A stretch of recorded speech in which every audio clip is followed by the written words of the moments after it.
We'll give YouTube a moment as usual, but I am Drew Badger, the founder of EnglishAnyone.com and the English Fluency Guide. Welcome to another live video here on YouTube. All right, let's make sure YouTube is working, and then hopefully we can get down to business. Let's see here. Yeah, hopefully. It says I'm live, but YouTube is always tricking me over here. All right, let's see if this works now. All right, I think we are working. Yes, I do believe we are. All right, well, look at that, George, right on schedule as usual. I guess you were just always checking around this time, but it's a pleasure to see you here. I'm still feeling a little bit under the weather, but I thought I would make this video anyway because a Fluent For Life member was asking me about the specific techniques I use to help people get fluent and why I do the things I do, and so I thought I would just make a video about that, make this nice and clear. Aline, nice to see you there. As usual, I will do my best to keep my eye on chat and answer any questions that are relevant to what I'm talking about at the moment, but if people have additional questions about other things, I will save those until the end, so I like to have more of the lesson portion of things at the beginning of the video. So today I want to talk specifically about variety, why I do the things I do, as I mentioned, and how I use them to get fluent, and why, again, I do the same things not only to help my own children get fluent in both Japanese and English, but all of the learners around the world. First of all, I know a lot of people are maybe confused when I say that fluency really comes from deep understanding of something rather than how much you repeat things. I just want to make it clear that I'm not against speaking. Speaking is the goal, but I know a lot of people are stuck in their learning either because they can't speak, like they don't have anyone to talk with, or they're too shy about speaking because they're nervous about making mistakes or whatever. So basically, I offer people a new way or a different way, an alternative way to get fluent, which is, it's actually just a very efficient way of understanding the language so you feel confident and you actually develop fluency before you speak. That way, when you do speak, you feel confident about that. So a big part of this is variety, as I mentioned, so that's the title of this video. And there are many reasons for this. So the typical way people learn a second language is they often get a list of things, or they're listening maybe to one teacher or one set of examples. And this is a lack of variety. And in the real world, there's lots of diversity in how people speak.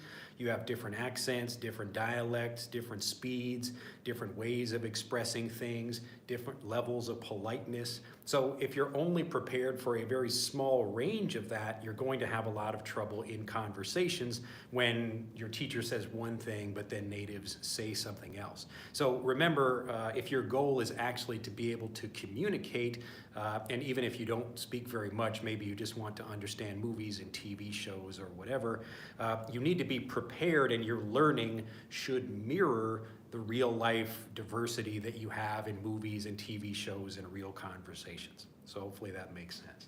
So first of all, again, it's like primarily what I do is really preparing people to speak, and a big part of that is preparing them for the wide range of different kinds of English they will experience in real life, whether you meet people in person and speak or you're just listening to people like that. So let me just give you a quick example, a quick story, as I usually do.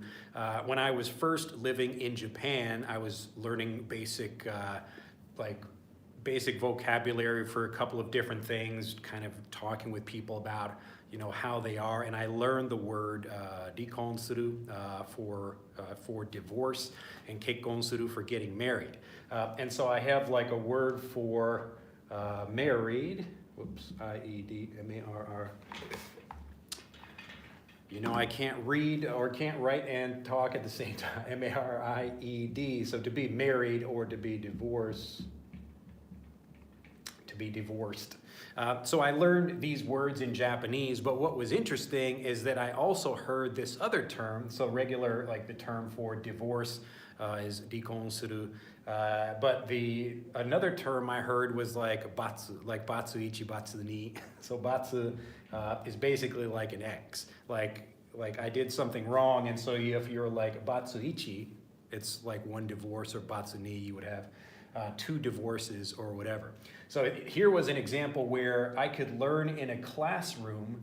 A teacher might say one thing to me and teach me a word like divorce, but if I'm in a real conversation and a native says, boku batsu ichi desu, like I've been divorced 1 time or 2 times or 3 times or whatever. And so in that situation, I wouldn't really understand what's happening unless I have been prepared for that before the conversation. So obviously you can't be perfectly prepared. There will always be surprises or new things, but you can still be very well prepared, or much better prepared than you would be if you get like typical lessons where you're only getting maybe just one way to say something. So part of the goal of variety is learning a wide variety of ways to speak. So again, you're trying to listen for different ways that people might pronounce things, different accents, different speeds. And if you prepare for all of that before you speak, you will feel a lot more confident and you will express yourself a lot more fluently. All right. So in today's video, I thought after giving this little bit of introduction here, I thought I would cover just a few different examples of this from English. So I gave you a kind of Japanese example here, but hopefully this makes sense. I'll check comments very quickly. You can let me know if you have any questions about this, but hopefully as we go through the lesson, you will understand it even better. And if you're not already getting enough variety in your English learning diet, hopefully you try to get more. All right, so let's talk about like another kind of variety. I'm just going to give you, actually let me check comments as I said. It's like Jay from Brazil, Hamad from Iran, Rola, Lux, good morning sir, watched your videos a lot, glad to hear it, thank you very much. Wellington says hello, professor from Sao Paulo, Brazil. Pablo also from Brazil. Look at that, lots of Brazilians in the house today. Nice to see everybody there. So we'll cover a couple of different kinds of variety just to show you that like this is a very deep thing you can get into, and the more kinds of variety you expose yourself to, the faster you get fluent. So remember, fluency, it can come from speaking, but typically what happens is you're speaking more and you're developing your fluency and understanding by learning more from the people you speak with. So if you don't have anyone to speak with, you can still learn by watching other people speak or getting different examples that help you understand the language. So if you don't have anyone to speak with, it's okay. The point is really to make sure you understand the language really well so you feel confident about speaking, all right? All right, so the first one, let's say, like, especially this is for young children, so people like young children learning English, like my own children. So let's say they learn a word like submarine. They learn a word like submarine. So I'll draw a picture of one here. If you don't know what this is, maybe this isn't the best kind of picture of it, but this is a submarine. I'll put some water up here as well. So you first learn the word like a child, maybe a young boy hears this word submarine, or maybe his parents give him a little toy submarine that he can play with in the bathtub. Now he's probably not thinking very much about like what the word means. He just associates this sound with this situation or this object. So he's making a direct connection between submarine and the physical thing submarine, okay? So he's not translating, and again, the point is you're making a direct connection between the sound or the word and the physical thing or the situation, whatever that is. Now, as the child gets older, they will hear more examples of other things like sub, like subscribe, or substitute,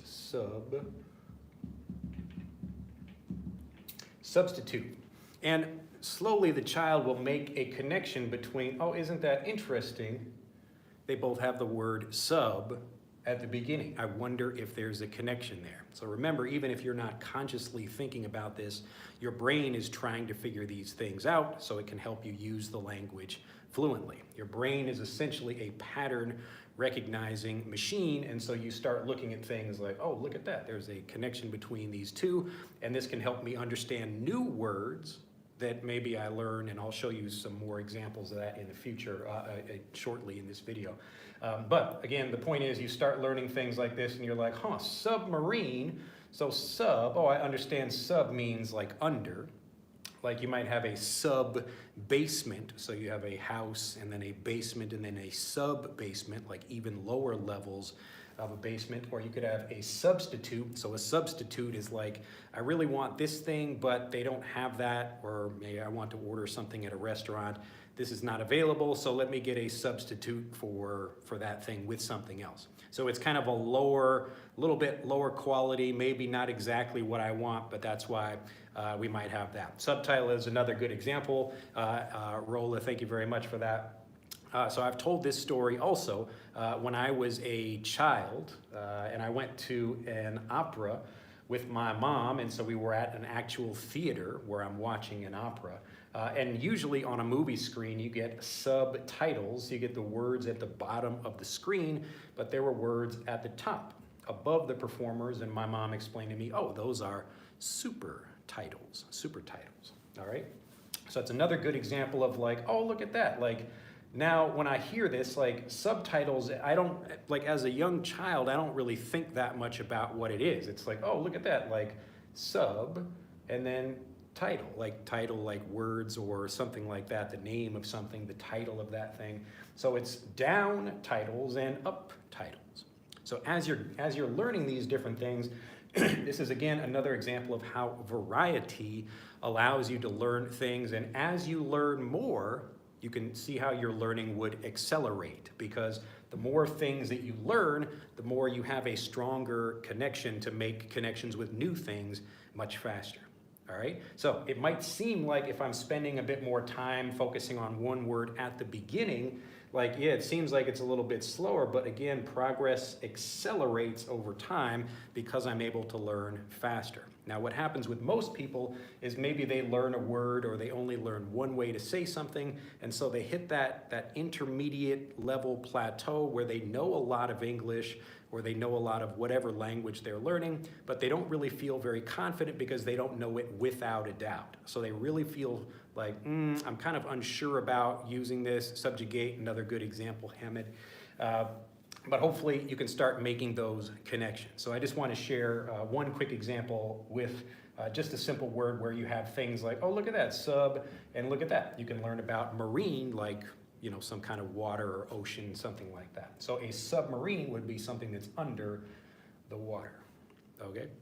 So as your mind starts making these connections, and you do that by doing this intentionally. So typically you might just hear a random example here or there, maybe you make a connection, but if you do this intentionally, strategically, you can get fluent much faster. Okay, so this is why I do what I do. The point is to give you variety, but in a strategic way to make sure you understand things. Well, subway, Monet. Exactly, yes. Chikatetsu ne, it's the same thing in Japanese. So if we have like under the basement or under the ground, a subway, same thing.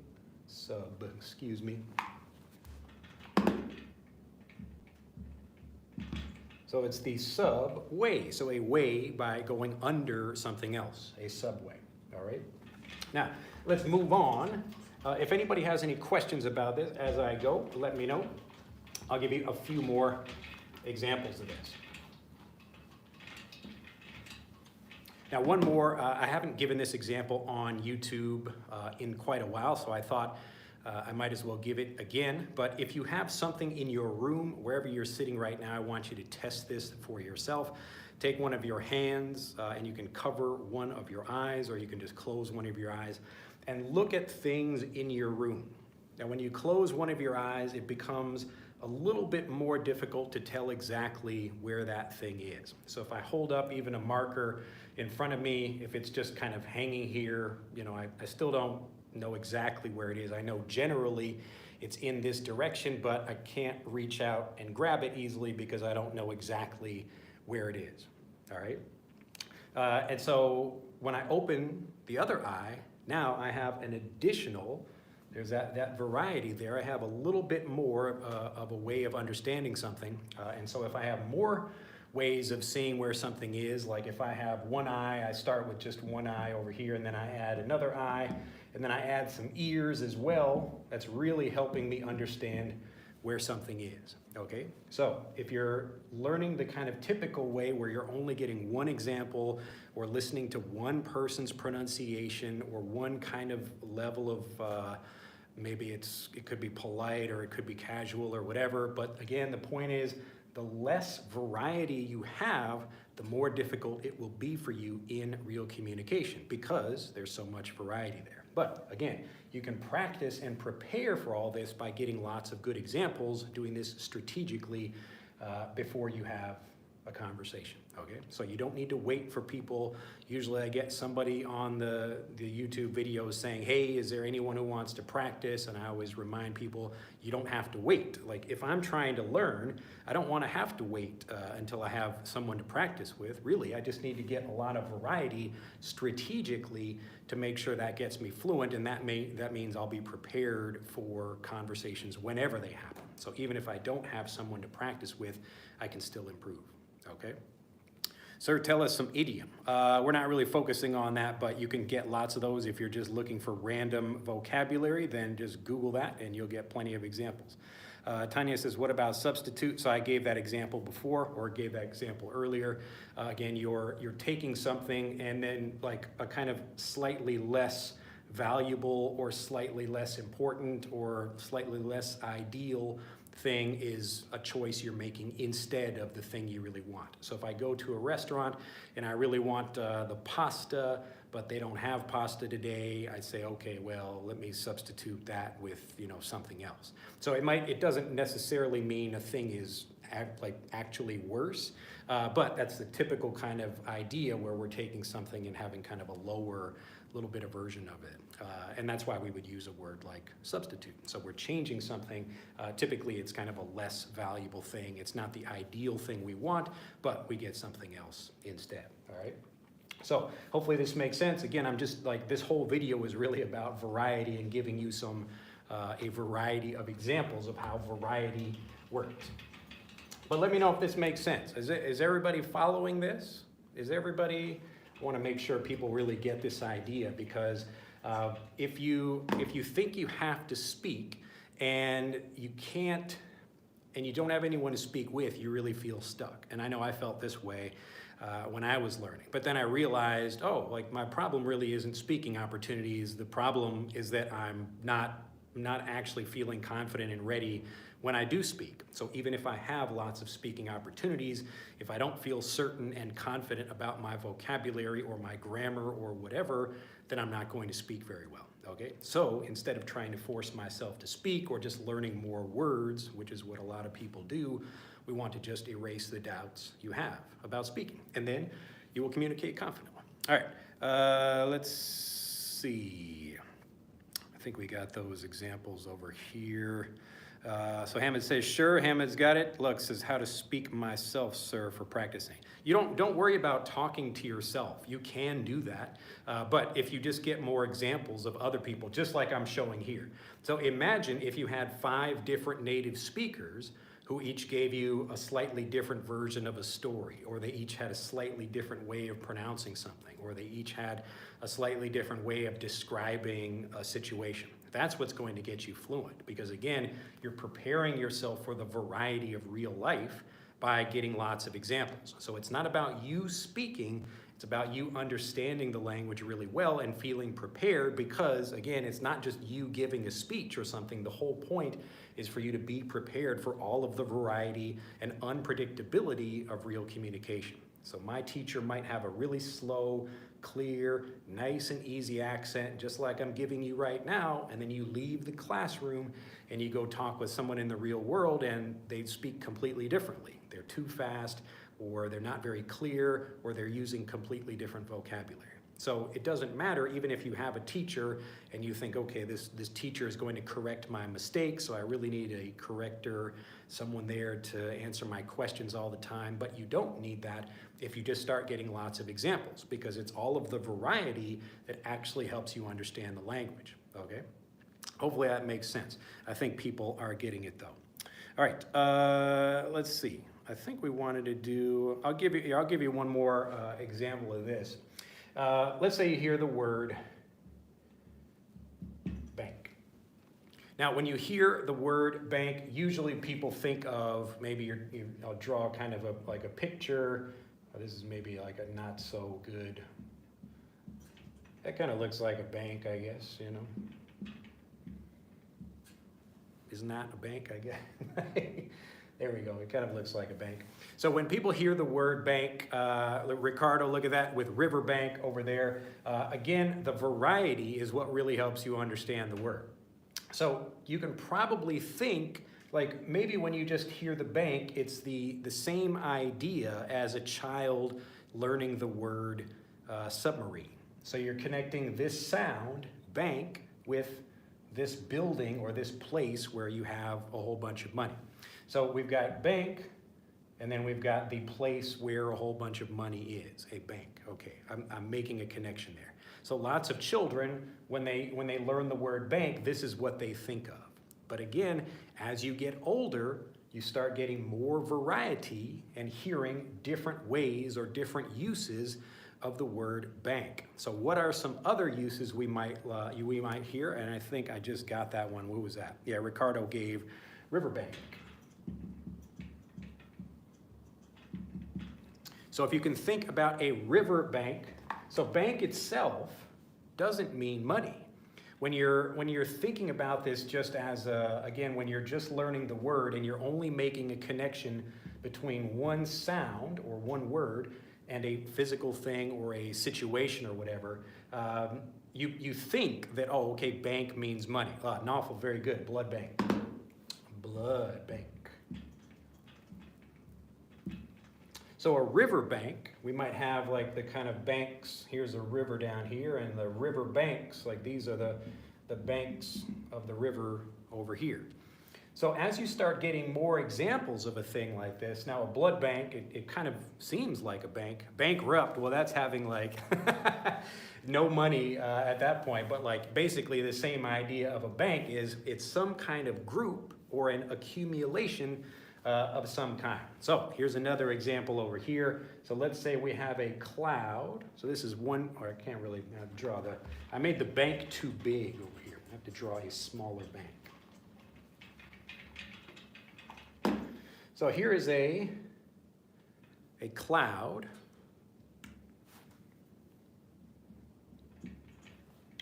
A cloud, but if we put a whole bunch of clouds together like this, oh, it's like a bunch of them. Look at that, we have a cloud bank. A cloud bank. So if you look up at the sky and you see a whole bunch of clouds together, it's almost like a wall of them. We call that a cloud bank, okay? If we have a whole bunch of blood in a particular building or a particular place where we get maybe blood donations from some people and we're able to give that to people if they get hurt at a hospital or something, so we have a blood bank. If we have a river bank, if we have a snow bank. So a snow bank, where again, we have a whole bunch of snow coming together as like a big mound of snow. You might have a thing like this at a ski hill, like you're going down, like you want to jump over a big snowbank or you want to jump into a snowbank, okay?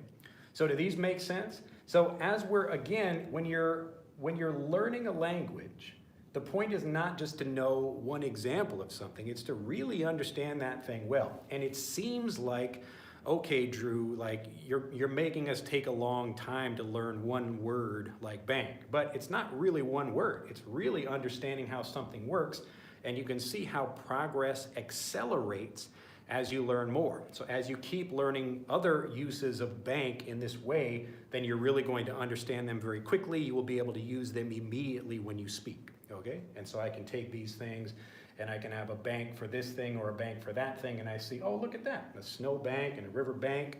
Might even have a data, D-A-T-A, a data bank, same idea. Or a memory bank. Your brain is like a memory bank, sand bank. Yeah, another good example of that. But you can see how we can take really thing like anything, like it could be dirt or snow or grass or whatever, some kind of bank in that way. And it helps us understand, okay, bank does not just mean money. We're not just talking about a place where money is. That's one usage of the word.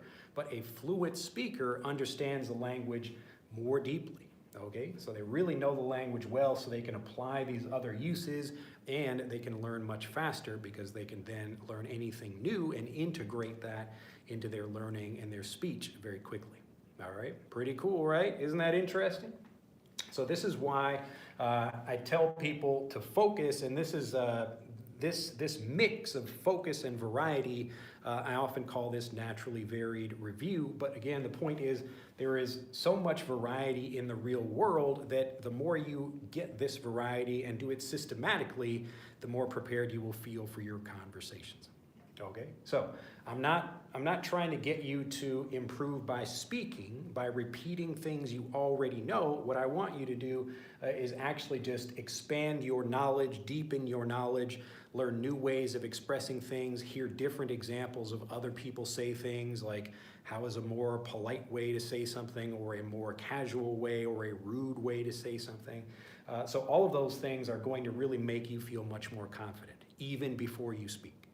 Okay, so again, the conclusion of all this, speaking is not a bad thing. I just think it's typically more difficult for people to get that, and often they're looking for people to practice with, or they're thinking about practicing or thinking about not getting enough practice, and that's frustrating or worrying for a lot of people, but you don't have to worry about that, because really all you have to do is understand the language better. So if you do this systematically with whatever you're interested in, you can become a fluent speaker much faster even before you speak.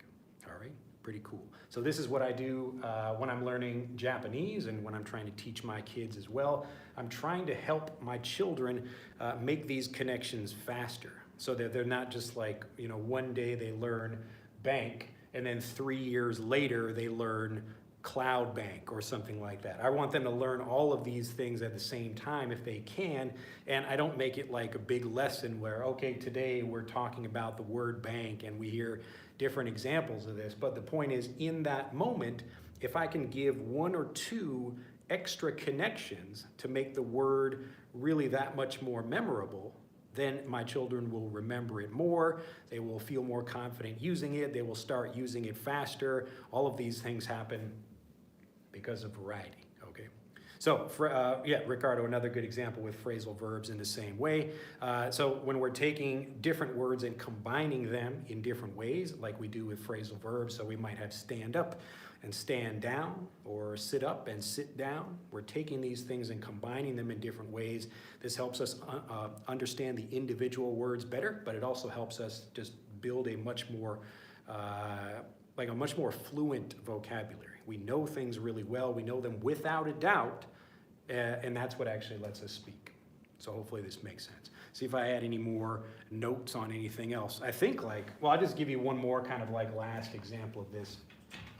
So like I'm trying to give you different examples of variety. So a variety of variety here, pretty interesting.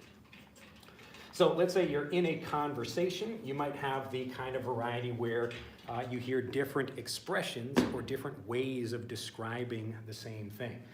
So let's say we have just a word like relax. Now the word relax, like you probably can see someone, imagine me relaxing in a hammock or in a nice chair or on a sofa. I'm not worried about things. I'm sitting back and enjoying life, that kind of thing. I'm relaxing. But there are different ways I might express that. Can you think of any? How might you describe? So calm down is a little bit different from relaxing. When we calm down, typically we're feeling, it's more like a transition. So I'm changing from feeling excited or angry or something to becoming more calm. But if I'm already relaxed, I'm just sitting in a chair. We've got chill, says Ricardo. You can also say chill out, both of those. Laid back. So laid back is more talking about a kind of person's personality. So we're talking about like a relaxed person. So I can be kind of physically laid back in a chair, but we typically use the term laid back when we're describing people or the environment of something like that. So relax, what was that one? I think take it easy. Take it easy. I bet you could think of some more. So we have relax, might hear hang out. So to hang out, like I'm just relaxing. This could hang out. It's another phrasal verb you can use to unwind. That's another good one. Unwind is like also talking about that same kind of like you're kind of wound up first. That's why we talk about unwinding something. Like if you think about like I take like a towel and I tie it up or really wind it up really tight, then I want to unwind that thing. I want to relax it. So if we're talking about relaxing or unwinding in that same kind of way, that's a similar kind of idea of calming down, taking a deep breath. That's a little bit different, but you can see how as we start getting all of these examples, it helps you get a little bit more focused in like the slight nuances or differences in how things might work or when we might use these situations or when we might use these words. But again, the whole point here is not to just learn like one thing. So it's okay if maybe you, Canaro using lounge over there, it's another example. So to lounge is like a kind of relaxing kind of feeling, to relax. So we could talk about like feeling more relaxed or physically relaxing, where I'm like sitting down, I'm not doing anything, I'm not using my energy.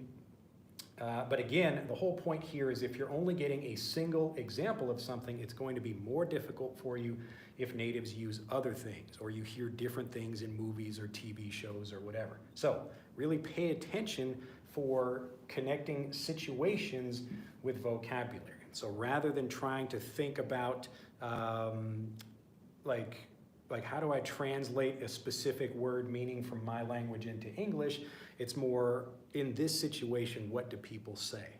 So when someone is relaxing, like, I'm relaxing, I'm chilling out, I'm just hanging out, I'm enjoying life, taking it easy. So those are all different ways that people might describe this same situation, okay? So we want to be focusing on a situation and the various ways people might express that. I think someone has asked me about chill. Can you please explain more about chill? So chill means to take something and make it kind of cold. And if you think about something like just being like physically energetic, where I'm moving around a lot, it might be a little bit hot. I'm moving, I get, my body moving, I'm using my energy, so maybe I get a little bit hot, my temperature goes up. So the opposite of that would be to chill. I want to cool myself down. So I want to calm down or cool down or just chill. Okay, so that's more of a slang way of expressing that. But chill, the normal, regular meaning of this is just making something colder, all right? Like, oh, the weather is a little bit chilly or it feels chilly outside, like there's a chilly wind or there's a chill in the air, okay? So you can also talk about someone like actually having a kind of cold personality, like, oh, that I was dating this woman and she had kind of a chilling, she was like not chill in a good way, but chill in like she was icy. She didn't feel very warm, and she didn't, it's just like not a very good relationship. So I can describe chill in a variety of ways, but notice how I'm taking care to always connect the vocabulary with the situation. Okay, so it's not just about like, what does the word chill mean? It's thinking about how you use things in particular situations, all right? So let me see if we have any more comments, but I think people get the idea. Let's see, Lux says, sir, how to make flow in sentence while talking. So I've talked about this in a couple of different videos, but the point really is thinking about what causes the doubt or what stops you from speaking. Often it's people not knowing the language as well as they think they do. That's the basic problem. So when people learn, I talked about this a little bit earlier in this video.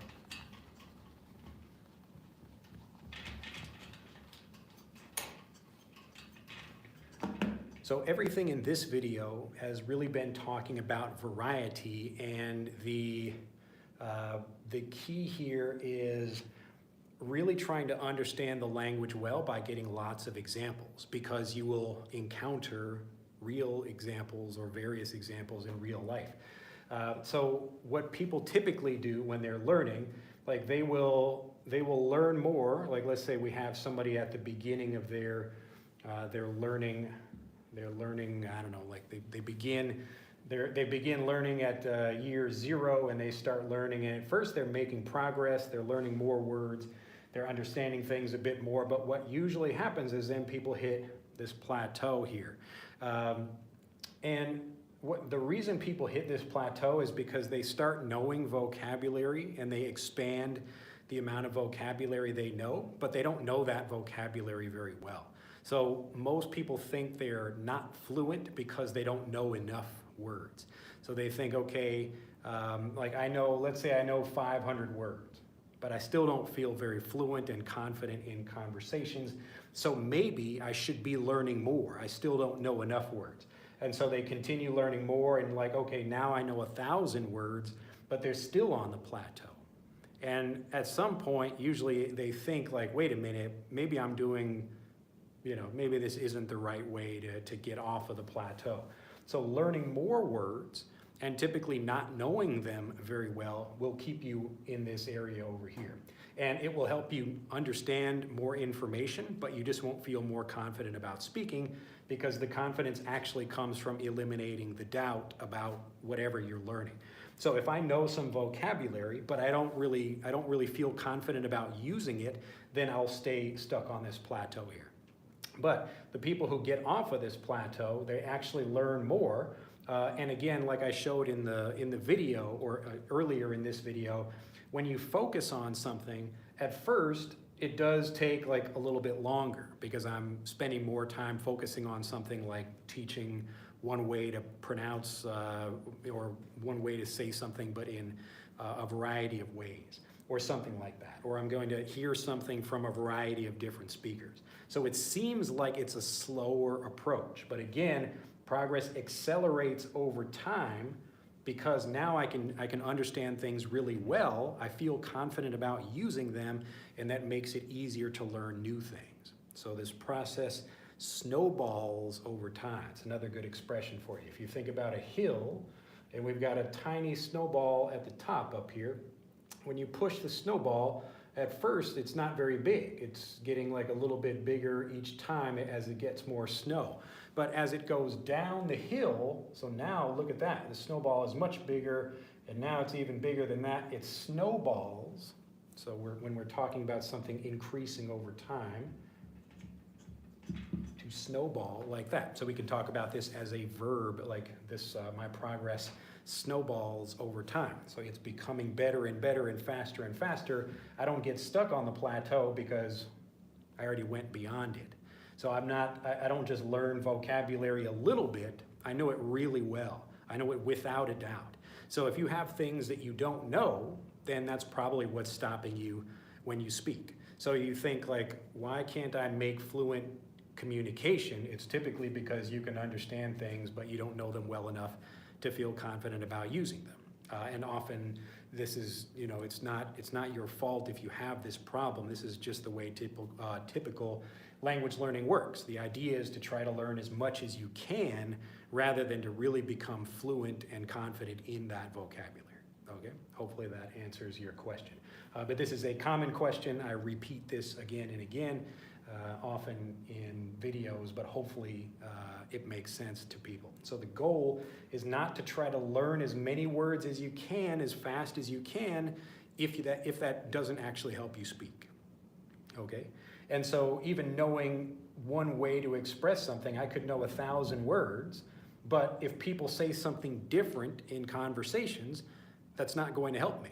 So it's a much better use of my time to start getting lots more examples from other people, hearing how other people talk about things and pronounce things, and that's what's going to get me fluent. Okay, so if you're thinking you need to wait for someone to practice with, you don't need to. The whole point is you can get examples just like I'm giving you in this video right here. Okay, so you don't need to wait for a teacher or a speaking practice partner. Just think about something you're interested in, or something maybe I want to be able to talk about this, but I wouldn't feel confident or fluent doing that. So maybe I should get some more examples or watch some other people talking about that. So like, let's say I want to learn about, I don't know, fixing cars. I don't know anything about fixing cars. I couldn't fix a car if you brought one to me and said, Drew, can you please fix this car? But if I watched a bunch of different YouTube videos about people fixing cars, I would probably learn engine part names and how they fit together and why they do things. And I would hear a little bit of different things or a slightly different explanation from each person. But overall, the variety is what would actually help me understand that thing really well. Okay? So if you have questions or you're wondering, why can't I speak fluently? Drew, I can understand you, but I don't understand natives. All of these problems have the same source. It's really because you don't get enough variety. You don't really understand things as well as you think you do, and that's what causes a lot of people to struggle speaking. All right, let me go back through chat, but that is my the lesson portion of this video. Hopefully people get the idea. I'll see if I missed anybody's questions about anything. Let's see. Yeah, Ricardo again giving some more examples. How are you? How's it going? Etc. There is a rule when use them in the formal or informal context. Yeah, it depends. Again, if you watch other people doing things in different situations, you will learn what's correct. This is how children understand, oh, okay, this is a polite expression, this is a casual expression, this is a formal expression, that kind of thing. Let's see, did I miss anyone else? All right, Anna says, is the key of not transmission? I don't know what that means. So do loosen up and unwind mean the same thing? Yes, there are different ways of expressing the same thing. So if I say, if I look at a person and like, they look a bit jittery, like to kind of move like this, they don't look very, they look stressed out, I can say, whoa, you need to loosen up. You need to unwind a little bit. So it's the same thing, like if I take something and like wring it tightly, I don't know, but actually I do have a towel over here. So if I take this towel and I start like really wringing the towel and really tighten it up like that, you can feel the stress and the pressure in that. But if I loosen it up, okay, now it can relax a little bit more. So I can let the towel loosen up or be loose or be free, that kind of thing. So again, as you're seeing these used in different situations, it will help you understand them naturally the same way a native would. Let's see. Human says, how can I speak when we have another language in my country? Again, as I mentioned, like you don't need to wait for anyone to speak. My goal when I'm learning, I don't spend most of my time speaking Japanese, even though I live in Japan. I mean, I'm not even speaking English a lot of the day either. I'll just be working or doing whatever. But I will learn a lot by hearing other people speak. And that is what actually helps me develop my fluency. So just like you might read a book, so imagine you like learning your native language, whatever your native language is. Let's say your native language is Arabic. So I'm reading a book in Arabic, and I'm a native Arabic speaker. I'm reading a book in Arabic. Now, I have not met the author of that book, but I'm learning from the book. So even if I might hear like new ways of expressing things or new terms or something like that, it's only me getting that from the book. I'm not saying anything, but because I know Arabic well already, it's easy to integrate that new information. It's the same thing like this over here. When you already know things really well, the progress accelerates. So it's easier to learn new information the same way a native does. All right, so you don't have to spend a lot of time like to get to this point here. It's just more about understanding things and taking time to erase the doubts you have rather than trying to just learn more.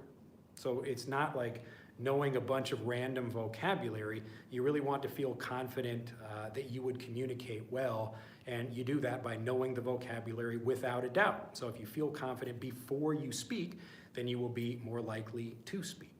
Does that make sense? So you don't have to wait for anyone to practice speaking with. It doesn't matter if there's anyone who speaks your language where you live or the language you want to learn.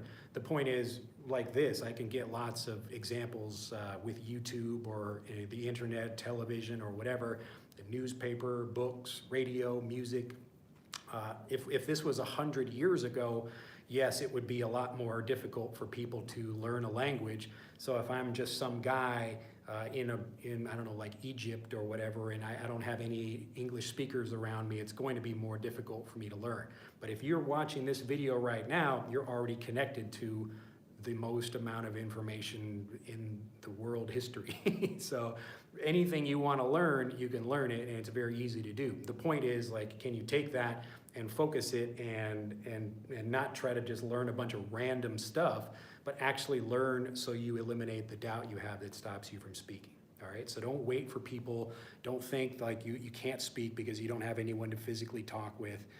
Most of your improvement in your native language and in any language you want to learn, it will come from input rather than you speaking. All right, so if I speak, I'm only using things I already know. So I'm not really learning much more. Maybe I'm kind of practicing a little bit. I'm just saying, okay, I can practice saying a word and get the feel for it, but I'm not really learning much more and developing my fluency much more. The fluency really comes from my understanding. And so as I'm able to use the language well and connect words fluently, meaning I know how to take things and I can connect this word with that word and do it in this way, or I could use a different way to describe something. I'm fluent, meaning I can actually do those things without needing even to have someone to practice with to do that. It's all just getting the input. And again, this is what most people are doing all the time anyway, even in their native language. So if you're a German speaker or French speaker or whatever, if you're learning new things from books and movies and TV in your native language, you can do the same thing in English as well. And so what happens is, like, kids, watch a movie, like a native, I don't know, Italian speaker would watch a movie, and then they would, like a young child, hear something and they hear some, like, movie quote or something they like, and then they start using that. So they got it from the movie, they understood it, and they start saying that again and again just because they understood that thing, okay? So it's not about me trying to repeat things or needing to practice speaking, it's just really understanding the language well. So if you don't have anyone to practice with or you feel too shy about speaking, don't worry, you really just have to make sure you understand the language first, and that's really easy to do. All right, looks like we had a couple of comments come in. I'll make sure, let's see, go through these. So Anna says, so the key is different examples, you mean the variety. Yes, so I'm talking about eliminating doubt, ultimately. And so what happens, like, if I close one eye and I look at something, I could look at that thing 100 times and still not feel more confident about where it is. It's not the repetition of looking at something, like I see an object in the distance with one eye and I'm looking at it and I can see generally where it is, but I'm not certain where it is. And I could keep looking at it and I could spend an hour or a day or whatever, like I could look at something many, many times. It's not the repetition of looking at something that helps me understand it.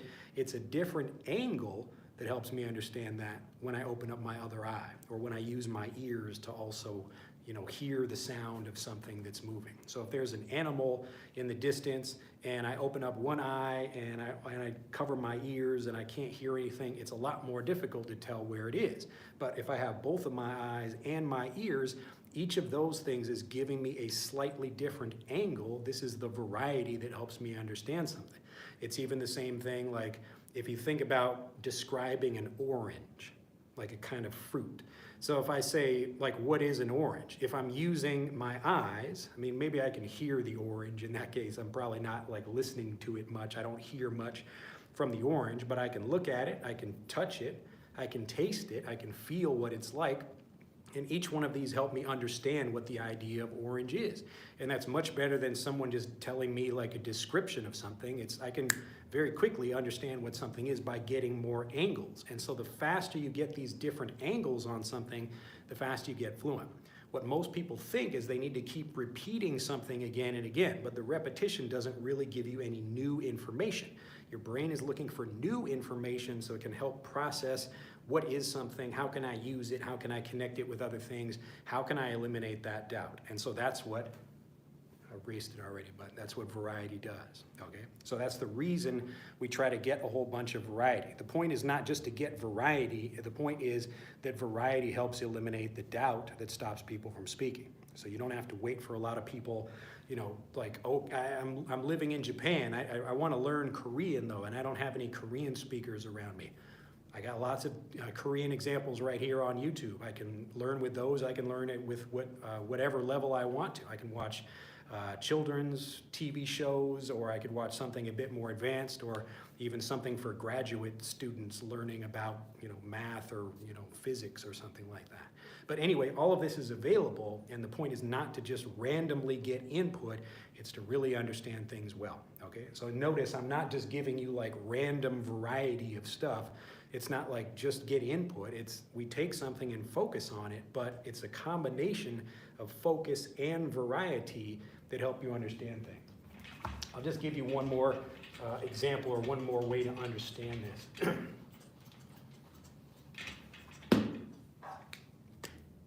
So often what people do is they get random input. So here is a movie I watched about, I don't know, whatever, like a James Bond movie. Here is a different thing I saw about turtles, like sea turtles.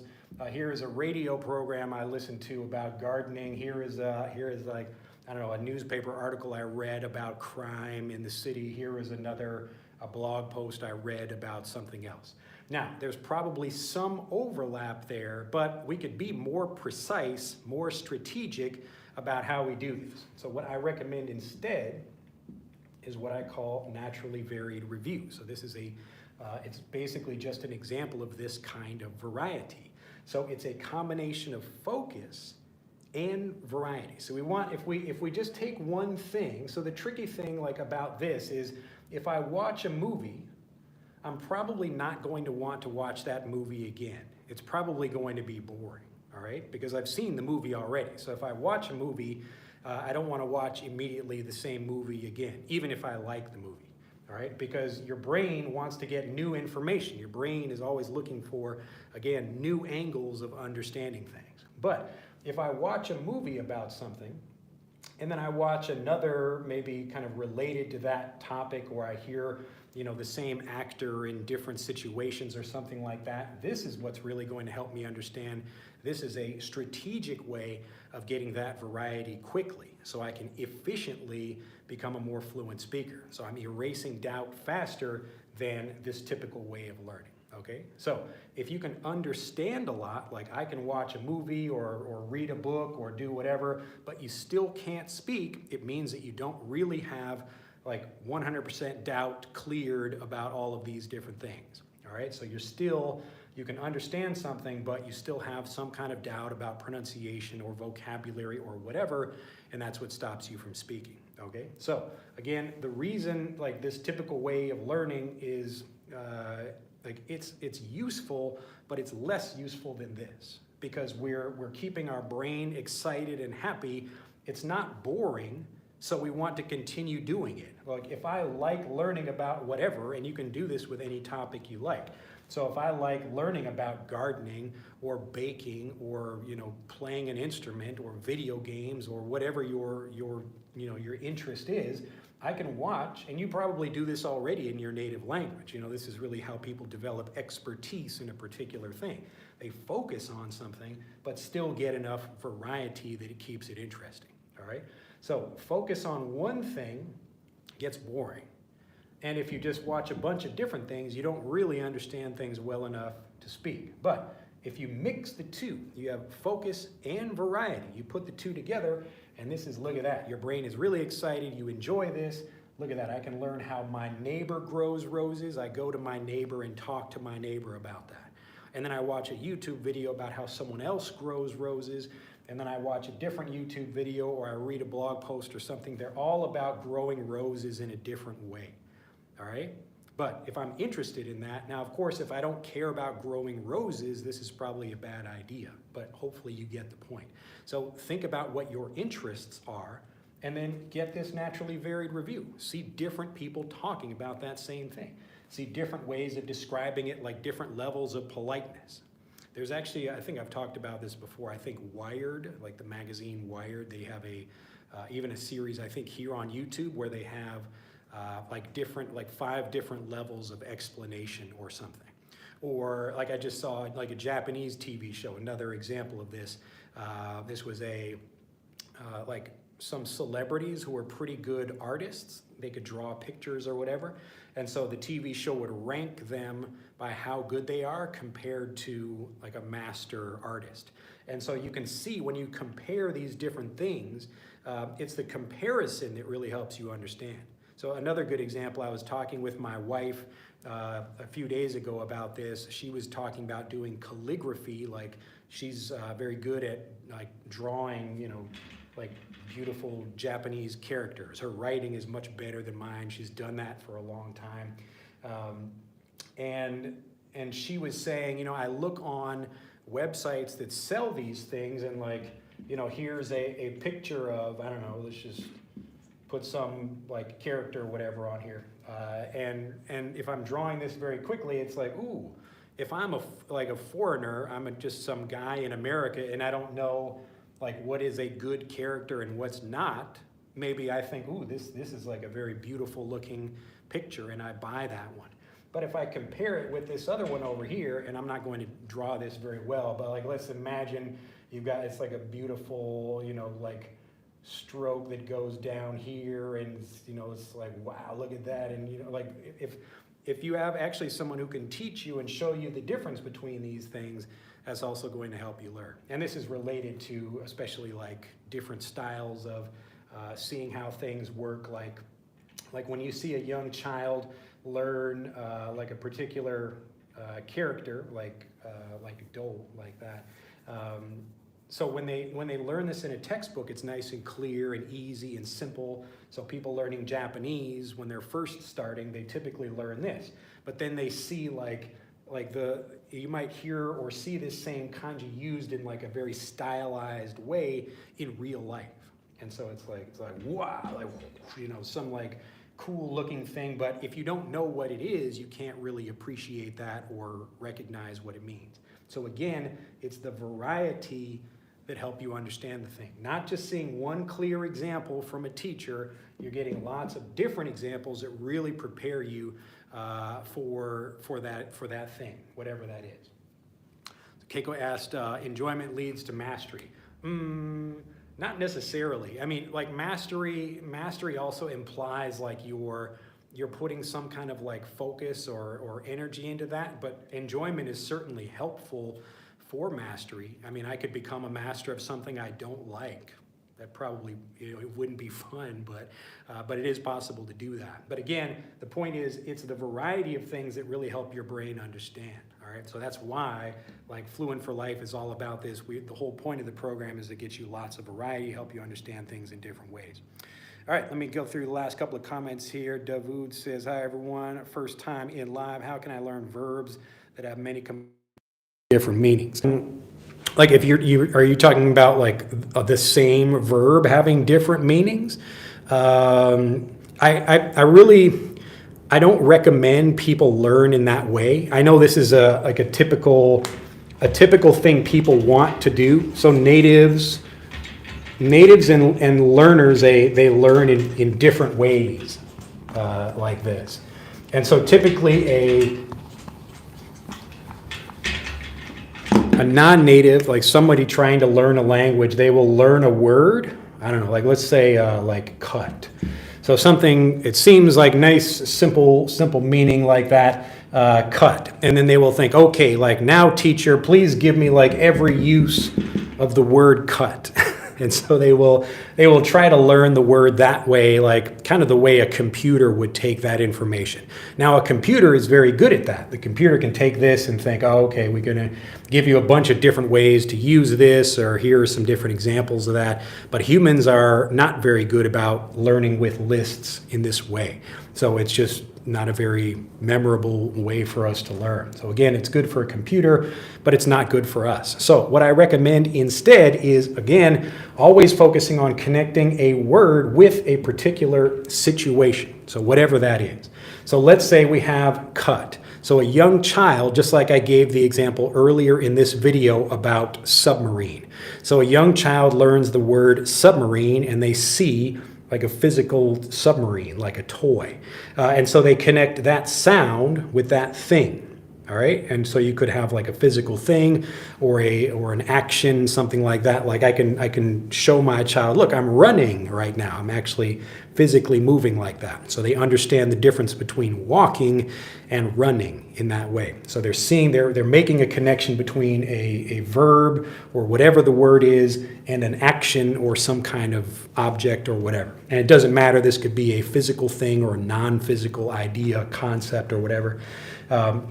But the point is, when a native is learning this, it's the same way like that submarine example. So if a child hears a word like cut, like I need to cut the paper. So if I have like a piece of paper here and a scissors, I'm going to cut that thing. Or maybe they learn different kinds of cutting, like I took a knife and I cut my finger. So I could say like I sliced my finger also, but I also could say I cut my finger.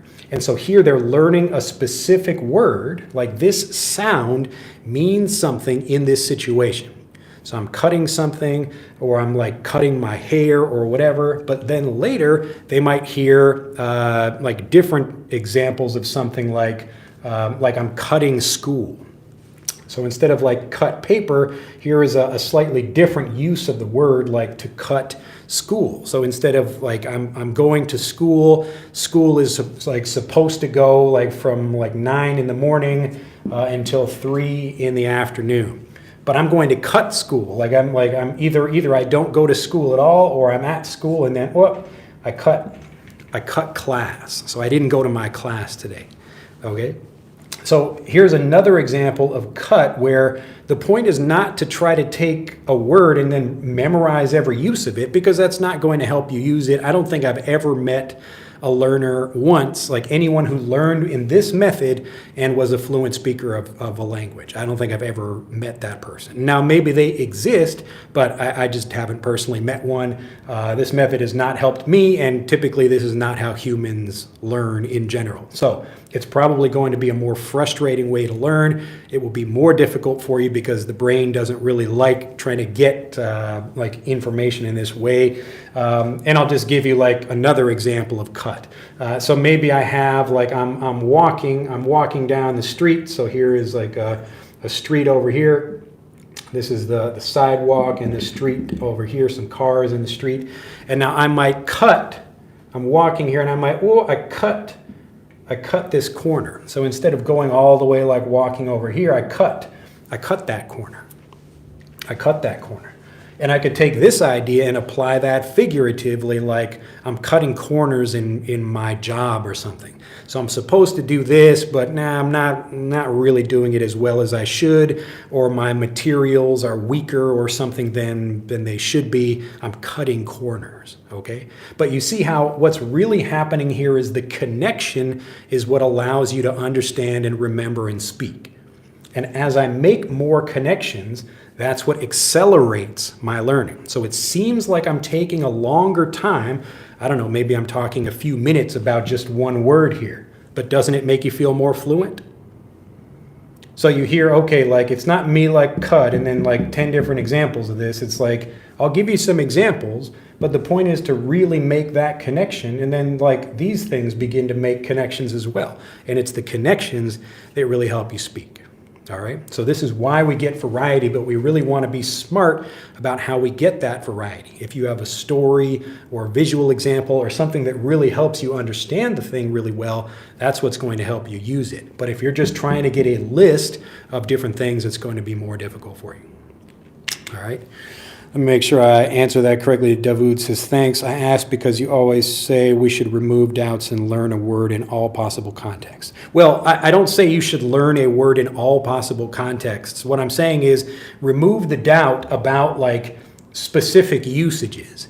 And so like there might be, I don't know, 100 other uses of the word cut, but I don't care about those. I really care like, did I make this one connection well? Do I feel confident talking about cutting paper or cutting some chicken while I'm cooking dinner? All right. So in that sense, like it's more about clearing out the doubt for the specific thing. It's not about like learning every single example of something, because I don't need to know all of those other examples to talk about cutting chicken or cutting a piece of paper or something like that.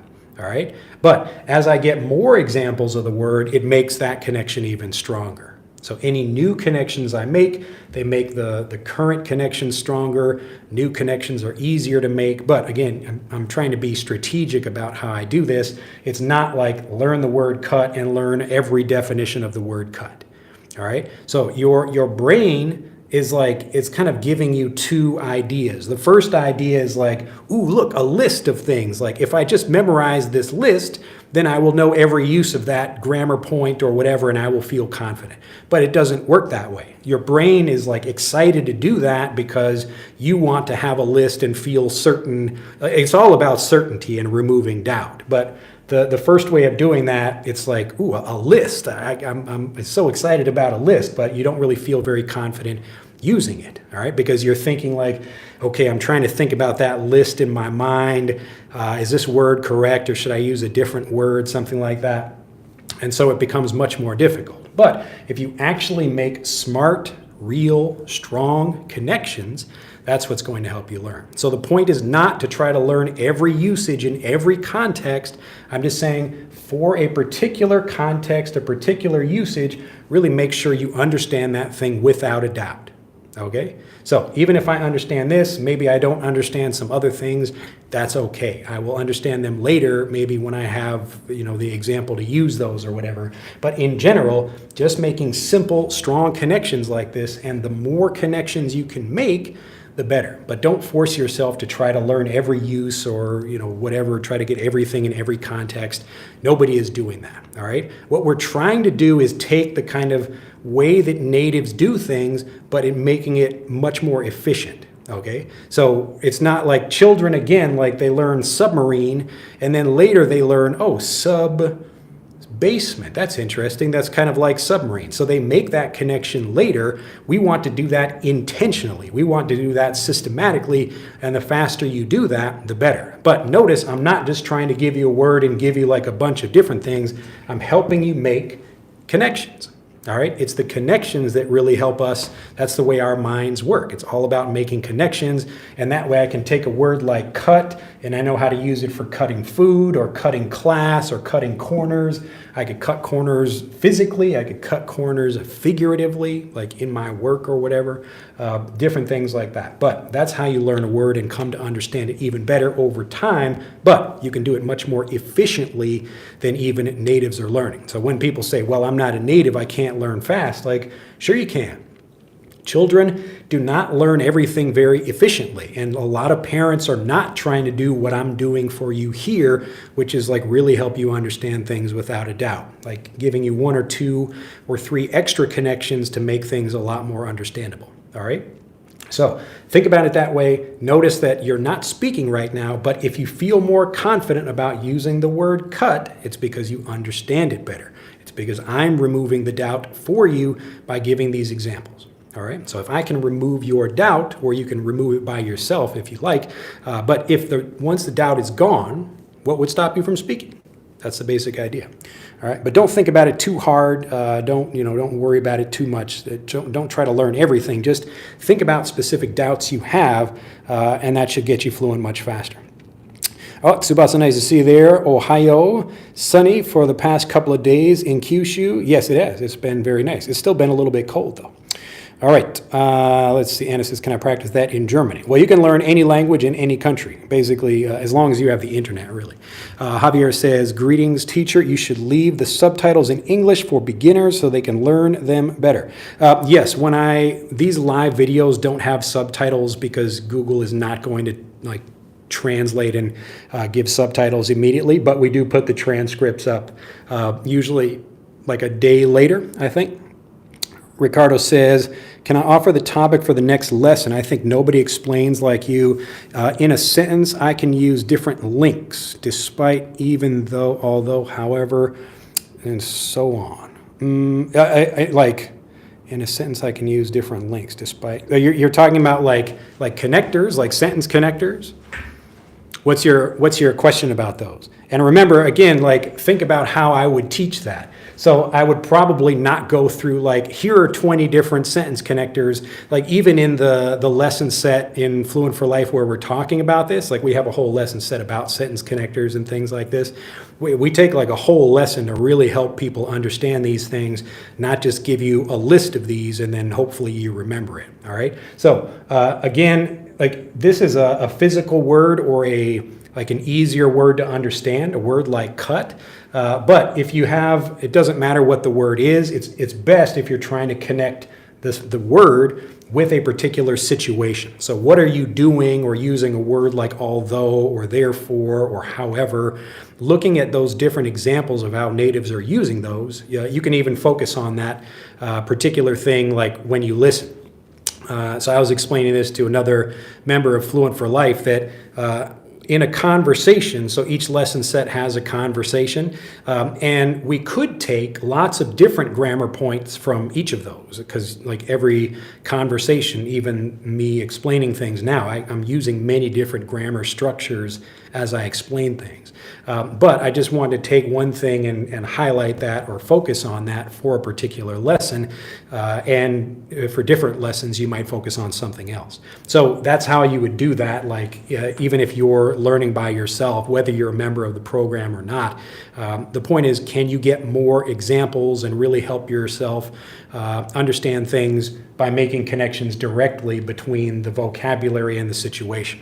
So when does a native speak or use a particular thing? Why are they saying this thing and not that other thing over there? If you pay attention, you will get that sense for yourself about what's correct. So I probably wouldn't just teach a bunch of examples like that. It would be, I don't know, I would probably focus on maybe one or two things, or just show you how, honestly, they're just different ways to express yourself. And you're just learning that. I like doing this thing, but I like this other thing over here. I like doing this thing. However, I like doing this other thing over here. And so sometimes you can see how there's a connection, or you could use the same word in different situations, or other times you don't. But it takes a little bit more time and attention to make sure you understand that, rather than just getting a list of things. Josette says, hello from Wilmington. Nice to see you there. Let's see. And Josette says, so glad that I can catch you live. Well, it's my pleasure. Remember, you don't have to be live to enjoy the video. I make these available so people can watch them anytime. Levder says, hi, my teacher. How are you and your family? Please, you have lost my man. I have been looking for you. I haven't gone anywhere. I'm still here. Hector says the volume rose suddenly. Okay, Davud got his answer. Let's see. Rainier says, hi, Drew. I understand the method that you use, and I like. Do you think that incorporating some traditional teaching techniques could be valuable to your method? What do you mean by traditional teaching techniques? What is a traditional teaching technique or thing that maybe I should be using? If you have a recommendation, let me know. Again, what I do when I teach is try to think about how the human mind learns quickly and easily, and then I just do that. And so I'm not using one thing when I clear doubt for people. I'm not just saying okay, we're going to memorize this list and that's my one thing that I do. You'll notice I've given you a couple of different things, but the main idea is really to remove doubt by helping you understand something really well. And so part of that is making connections. I could be telling you a story, or I could be giving you a contrast between two different things. I draw one cloud over here and a cloud bank over here. And then when you look at that, like, oh, look at that. Ah, like you get that aha moment. And so I'm trying to give you those, but I do that in a variety of ways. So like the color blue, like how would I teach you the color blue? I would probably, use some different objects that I'm teaching this color so that you can understand it in English by looking at different things that are all blue. Now, if I tell you to close your eyes and just listen to a description, that would be a stupid way to teach because it's really only something you can tell by looking at it. So again, they're just different things I do. There aren't like specific methods that I don't recommend. Like there is some repetition, there is like reading and writing and things like that that I ask people to do. But again, the point of it is really just to remove doubt. But what I don't do is give you translations and then try to help you memorize those or tell you some grammar rules and help you memorize those. So that's what I do not recommend, and that's why I don't do that myself. I don't do that to teach my kids. I don't do that for the people I help. And again, like you can do all of these things. And if you have a specific thing you think I'm missing, let me know. Let's see here. All right, and Nani says, hi, how to be quicker at the moment of speaking and not keep thinking between each word. Again, that's as going back to not knowing the language as well as you think you do. That's the problem. So if you have doubts, like I think I know a word, but I can't make a connection to some other word, then that is the doubt right there. And it's usually because you've been learning through translations, or you're trying to study rules, or you don't know the vocabulary as well as you think you do. So try to think about it like understanding the pieces of the vocabulary really well. So I've given you some examples here, even just this example right now about the word cut. So if I teach you like cut, and I give you a translation of that, like you might understand maybe one use, but it's not really going to make you feel very confident. You wouldn't think about like cutting in this way. I mean, maybe your language would also have a similar verb or something or way to describe that. But like in English, like, oh, look at that. Like he cut this, or look at that. Like I cut my time in half. So if I'm thinking about how long it takes me 10 minutes to do something, but I find a better way to do that, look at that. I cut my time in half. It's a different way of using the word cut. But notice how I'm teaching these. Like I'm not just giving you a bunch of random lists or examples or whatever. It's trying to help you make those connections. And it's just more difficult to do this by yourself because you're not a native speaker. You don't know all the connections. So I'm giving you my connections. I can give you that as a teacher because that's my job. It's my job to make the language understandable. But again, if you know the word cut really well, then it's much easier to use it when you speak. And I'm not just talking about this word by itself. I mean all of the individual words and phrases If you don't know them individually very well, it's going to be more difficult for you to connect these things together. Okay? So if I have a translation of this word and this word and this word and this word and this word and this word, then of course I'm going to have trouble thinking about how to fit these things together. But if I've seen natives use this word and this word, so I've seen that connection, and this word, I've seen that connection and this connection. If I've seen people do that, so I'm learning by seeing how people describe things, like seeing people talk about cutting corners or cutting time or cutting their hair or cutting whatever. And so as I see those examples, I become very confident because the doubt has disappeared. I understand how to use something. So if you have trouble making connections, usually you should go back to kind of the basics to make sure you understand those individual things very well, all right? So think about what your specific problem is. Don't just think, oh, well, like I have trouble communicating fluently. Like try to spend a little bit of time thinking about that. What is the actual problem? Is it the individual words? Like at that level, do you not know them very well? Are you thinking about translations? Are you translating individual words when you speak? Or is your problem like you have a kind of general idea about what you want to say and maybe you know it, but you just don't know exactly a good way to put it? Then that means you probably haven't seen many good strategic anyway, or gotten a lot of strategic examples of how a native would say something. So if I want to know how to talk about like fixing, I don't know, or like even changing a light bulb. So like the light bulb in the ceiling, I want to change that. I can ask someone to describe that for me, and if I had 10 different natives describe that, they would probably say that in a different way than a non-native would. And again, it's just like if I see a bunch of different people describing something, then I would feel very confident about saying it myself. Because it's not just knowing the individual words, it's knowing the connections and seeing how to connect these different things. If I know the word cut really well, I can use it in a wide variety of different situations because I know the word really well. Okay, but if I only know the word through a translation, then of course it's going to be more difficult. I'm going to struggle when I speak. I will have trouble connecting my words in conversations. All right? It's the variety, but strategic. I want to really stress this point. It's strategically getting this variety. I don't mean just learn a word and get 10 different definitions of that word. I mean, like you see how I'm kind of building these connections one piece at a time. So we make one connection really strong, then we add another connection to that, but by adding this third thing, now that's connected to these other two, and wow, like that makes the whole thing stronger. What we're really building here is a network, and the network becomes stronger as we add more connections to it. And it's faster and easier to integrate new things. This is how your learning accelerates over time. You get fluent faster as you do this. So I know some people think like, well, doesn't this seem like a slow way to learn? Like, not to me. Like I can speak Japanese fluently. I can talk with people.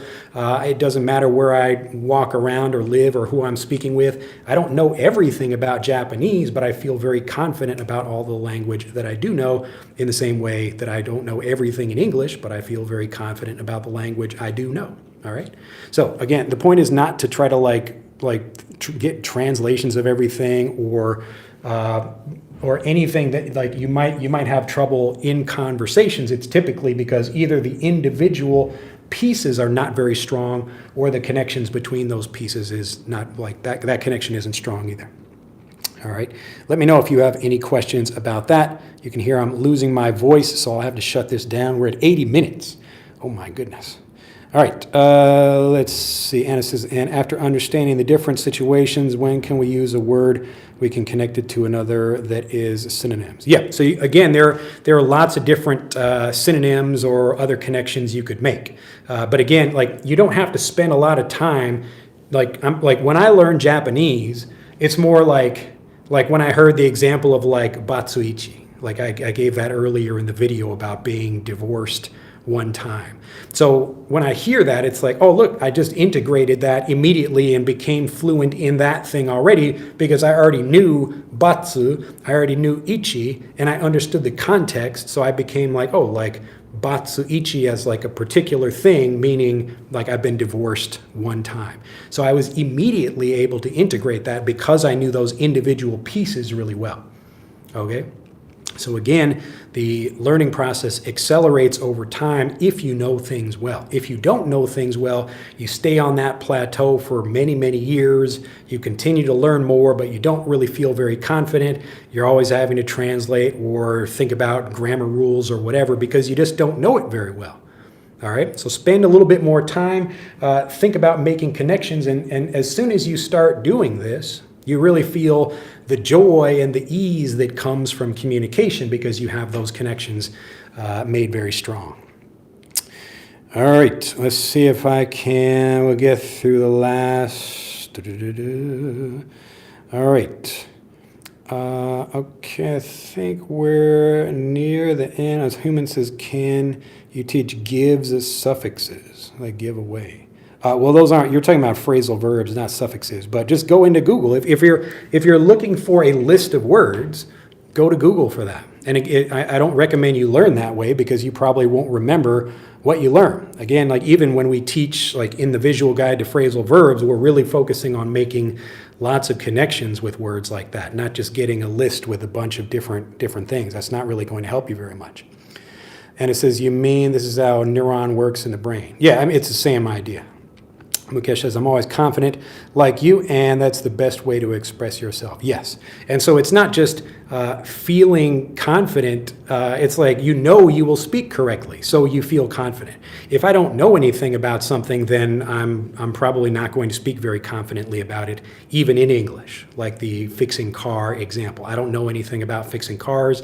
So if someone asks me, hey, can you teach me about fixing cars? I would say, no, I'm not confident about that because I don't know about fixing cars. So it's not a language problem. It's just like I just physically don't know that specific language or the actual way to do something. So again, the point is to really understand things well, and that's how I use it. So Mukesh says, your methods are simple and easy to understand. Glad to hear it. Yes, I spend like, I don't know, a lot of time trying to explain what I do. But like the point here is really, it's just about clearing out the doubt. All right. I had an idea. I was explaining this to a friend of mine recently, and I said, would you guys like to hear this? This is like kind of I've never used this example before, but I was explaining it to him, and it seemed like a good idea. So I'll end the video with this.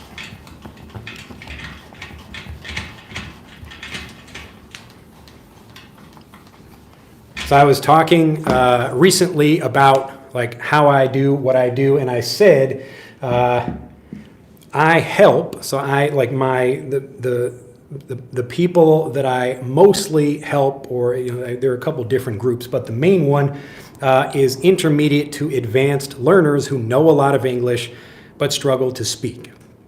And he understood that part. Like it's pretty easy. That's a common problem.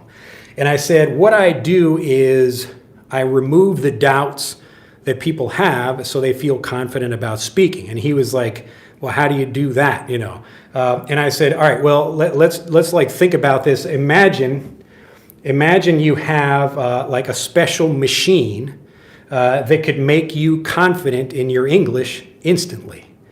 How would it work?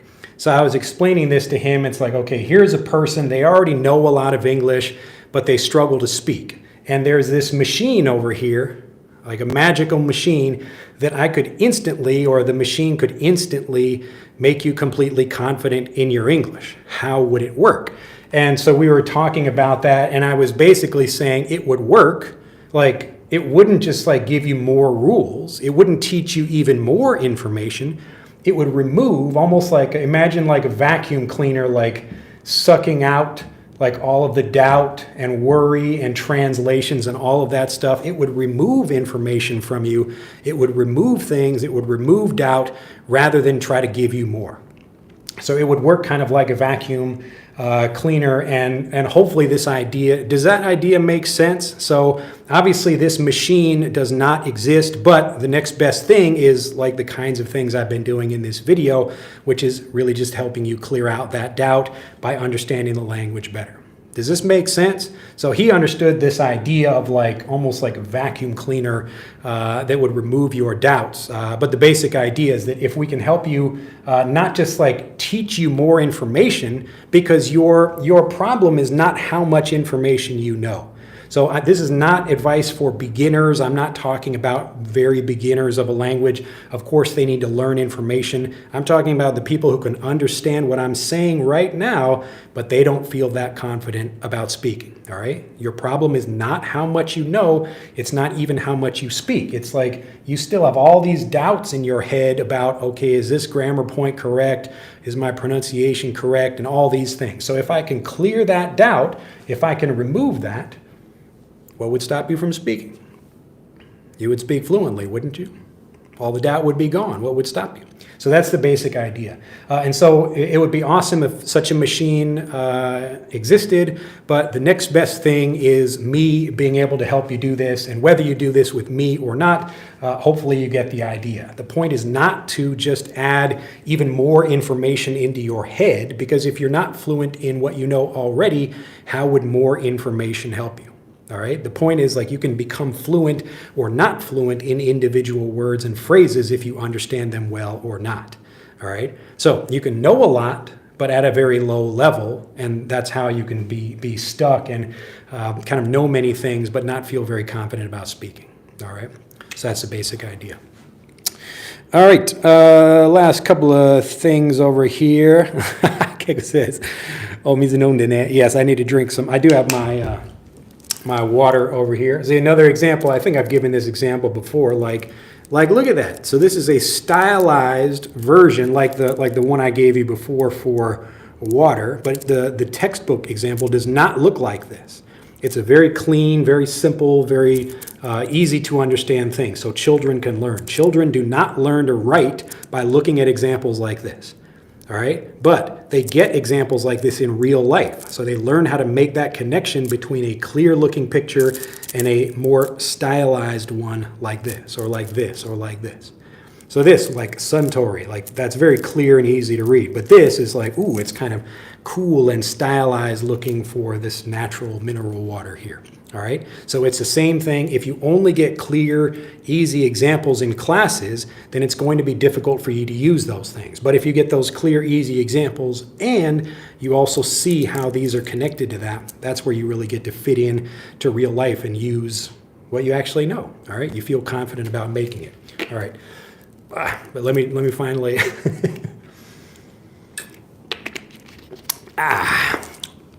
Whew. I know I'm going. It's a good video. I feel excited today, even though I'm still a little bit under the weather. But all right, I think we're getting to the end of this, though. All right. So Mukesh says, absolutely right. All right, it's good or bad for our learning, and if it is wrong, what is your advice? You're talking about translations. Is that what you're asking me about? Like, if you need to get a translation, all right. Let me make this clear about translations. Here's like we'll just say I'll just use Japanese for example. So you have the Japanese and then you have like the English word over here. If you learn through a translation and this is the only connection you have, it's like any kind of connection. If that connection gets broken or you don't remember the word, then it's going to be more difficult. So if you need a translation just to understand something very quickly and easily or whatever, like, fine, but here's the key. Make more connections, okay? Don't just stop at one translation. So I know I can't stop people from translating, and I know even me sometimes, like I might get a translation of something. It might not be the ideal thing, so usually I try to make more connections, all right? So if the translation is the only one you have, it's probably going to be more difficult for you to understand things and remember. But if you do have a translation, do your best to really try to understand it. And over time, as you make more connections, you will understand things more like a native and you will not translate when you speak. All right? So you're not a bad person if you translate. Like, I understand it happens, it's okay. But like, if you really want to speak without translating, then you should make more connections directly in English. All right? So whatever the language you are learning, make those connections and that will help you learn. Let's see. Rainier says, I feel I'm in that situation where I know a lot, but I struggle a lot speaking and connecting with people. I try not to use translations, but I'm not improving anyway. Any advice? And my advice would be go back and watch this video again because I've explained exactly how this works. Again, think about your specific problem. It could be individual words and phrases that you don't know very well, or it could be something else where you do know those, but you're still like not feeling good about making connections between those. So if you don't know individual words, you can't remember those, then that's the thing you need to focus on. So don't worry about speaking a lot, just focus on really understanding individual words and phrases and making sure you know what they mean. And as you do that, you will naturally start making bigger connections that help you connect these things together. But if you're trying to make a bunch of connections and you have a bunch of weak links, they are going to snap easily, they will break, and you won't be able to communicate, all right? So hopefully that should, why is this, that's weird. My computer was like not plugged in, but all right. Let's see here. Greta says, I have problem to speak fluently. I don't know, but I think maybe I'm having a problem in my brain. It's not a problem in your brain. It's just the way you've given your brain information. Okay? when you're not really knowing something very well, it's not like you're stupid or you have a brain problem. It's just you just don't know it. Like, I'm not stupid because I don't know about fixing cars. I just don't know that information. If I wanted to learn that, I could, and I would learn it by getting like naturally varied review. I would get a bunch of different people and have them teach me about fixing cars, and each one of those would help me learn a little bit more. So don't feel bad. It's not your fault that you have trouble speaking, but now you can fix that. Hopefully I've given you a way, and you don't have to take my advice. Like, this is what works for me. A lot of people have been helped by this same method. I teach my own children this way. This is how I learn. Again, like, I'm doing these videos, and even with Fluent for Life, I do all that because it's working for me. It works. Like, I can speak now. I could not speak before while I was using traditional methods, and I had all of those same problems. But once I cleared out the doubt, all right, it was okay. Let me know, does this vacuum idea make sense? Obviously, we don't have a real vacuum like this, but my job is to be that vacuum. It's not to like feed you a bunch of new information, although you will learn a lot, but it's more about like clearing out the doubt you have that stops you from speaking. Okay.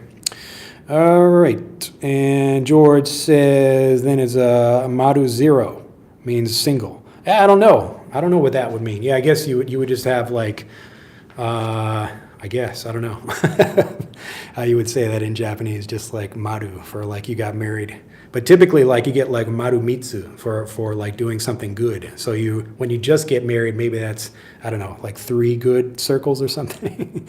And it says translation is good or bad. Okay, I answered that already. Hi, how about Youglish? Yeah, sure, you use Youglish. Like, it's going to give you, again, some naturally varied review. But remember to like make stronger connections. Don't just get a list of a bunch of different people using something. Like, pay attention to how they pronounce it or how they might say things a little bit differently. Hector says, great, over 300. Yes, like, it's nice to see a lot of people enjoying the video today. I'm glad to see it. Anna says, is there any other methods instead of translation? Yeah, it's just learning all in English. That's how it works. All right. All right, Canaro says, it's already time for inventing that special machine, Drew. Well, I can't make the machine, and I don't want to wait for the machine, so I'm the next best thing. So whether you do this with me or with somebody else or try to do it by yourself, that's the idea. Like, I'm trying to get people to think like the machine idea is useful because it's like, if you could immediately make yourself completely confident, how would that work? It wouldn't work by just feeding more information into you. It would actually remove the doubts and the confusion and like any worries or whatever. It would remove all that, okay? And then like you would be left with confidence and fluency. So like, instead of trying to force yourself to learn more, get the doubt removing machine. either with me or do it yourself, however you want to do it, but that's how it's going to work. Rainier says, in my mind, I can speak fluently, but I think the other person gets bored or they actually don't understand me. Thanks for your advice. Yeah. So again, if you have those worries, like if you think in your mind you're doing something, but you're not actually doing it, lots of people are able to communicate kind of with themselves. But again, communication is with another person. It's an unpredictable thing. So if you're not ready for that, it's going to be more difficult for you to communicate. All right, let's see. How to save and remember vocabulary, asks Nina. Go back and watch this video. It's giving you an example of that. And it says, your explanation is very great. Glad to hear. All right, well, my voice is leaving me, so that's going to be the end of this video. But remember, the idea here is about making connections. It's not just about like trying to learn every use of every word, but for each word, try to connect that not with a translation, but connect that with an actual situation or an object or something, and try to make it memorable. Like you're having an actual experience, like I taste a fruit for the first time, or I'm seeing something, or I have a story or something that makes that connection memorable. And even if one connection is not so memorable, if you make more connections after that, that will make the whole thing stronger. Okay, it will accelerate your learning, make things easier to understand, help you connect different things, and help you speak fluently. Look at that, I can always like not speak fluently when I need to. All right, well, hopefully you have enjoyed this video. If you have, please do click the like button, because Facebook or YouTube, wherever we are, yeah, you can see I'm kind of losing my losing my mind and my focus at this point. But yes, click the like button, share this video with anyone, and if you'd like to learn more about how we do this for you, kind of the next best thing to this machine here is me actually just removing your doubts for you by helping you understand the language really well. All right, if you have any questions, send us a mail at info@englishanyone.com, and you can click on the links in the description below to learn about Fluent for Life and Frederick. Have a fantastic day, and we'll see you next time. Bye-bye.